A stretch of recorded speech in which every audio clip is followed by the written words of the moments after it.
هذا الفيديو صار فيك تعمل مقلب تحويل الصوت إلى فتاة بسهولة مثل ما لكم شايفين. هذا يا جميل، كيف حالك يا جميل؟ الصوت كيف حالك يا جميل؟ أي كيف صوت أنت حالك بدك يا إياه. جميل؟ كيف حالك يا جميل؟ كيف حالك يا جميل؟ كيف حالك يا جميل؟ كيف حالك؟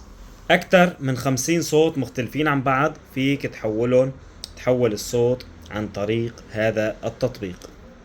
طبعا استخدموا التطبيق فقط للمزاح. طريقة التحميل جدا سهلة، بتفوت على جوجل تكتب في محرك البحث عرب بلس وبتفوت على أول موقع وتحمل التطبيق. كتبوا لنا تجربتكم بعد ما تحملوه.